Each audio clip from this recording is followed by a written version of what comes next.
சரி, ஆப்கானிஸ்தான் அமைச்சர் இங்க வந்துட்டு போனதுக்கு அப்புறம் இந்தியா ஆப்கானிஸ்தான் உறவுல நிறைய மாற்றங்கள் வந்திருக்கு. ஆமா, இதுக்கு முன்னாடி ஆப்கானிஸ்தான்ல இந்தியாவுக்கான ஒரு மிஷன், ஒரு டீம் மட்டும்தான் வந்து வச்சிருந்தாங்க. எப்பயுமே மற்ற நாடுகளோட வந்து எம்பசி இருக்கும், தூதரகம் இருக்கும், அங்க வந்து ஒரு மிஷன் டெம்பரரி டீம் தான் இருந்துச்சு.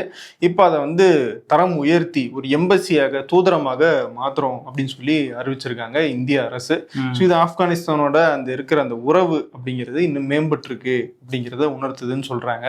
நேத்து வந்து அமெரிக்க அதிபர் ட்ரம்ப் அமெரிக்கர்கள் எல்லாருக்கும் தீபாவளி வாழ்த்துலாம் சொல்லியிருந்தாரு. இப்போ இந்தியர்களுக்கும் சொல்லிட்டாரு.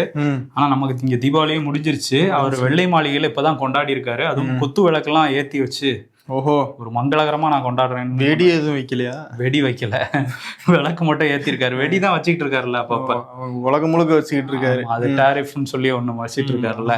இப்போ என்னன்னா, மை டியர் ஃப்ரெண்ட் மறுபடியும் ஆரம்பிச்சிட்டாரு பிரதமர் மோடி. என்னோட ரொம்ப க்ளோசஸ்ட் ஃப்ரெண்டு, நான் அவரோட ஃபோன் காலில் பேசினேன் அப்படின்லாம் சொல்லியிருக்காரு. மோடியுமே வந்து தீபாவளி வாழ்த்து சொன்னதுக்கு வந்து ரொம்ப நன்றி அப்படின்னு சொல்லியிருக்காரு. இந்த தீபாவளியில் நம்ம உறவு இன்னும் மேம்படும், நம்ம உலகத்துக்கு ஒரு நம்பிக்கை ஒளியா இருப்போம் அப்படின்லாம் வந்து பிரதமர் மோடி வந்து சொல்லியிருக்காரு.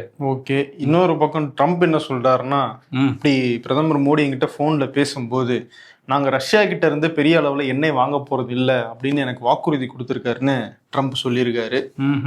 இந்தியா வந்து அதை வெளிப்படையா சொல்ல மாட்டாங்க. ஆனா இன்னொரு பக்கம் ட்ரம்ப் வந்து இந்தியா ரஷ்யா கிட்ட எண்ணெய் வாங்காது அப்படிங்கறத மட்டும் அழுத்தமா சொல்லிக்கிட்டே இருக்காரு. போன டைம் சொன்னப்ப கடந்த 48 மணி நேரத்துல எந்த ஃபோன் காலும் வரலன்னு சொன்னாங்க.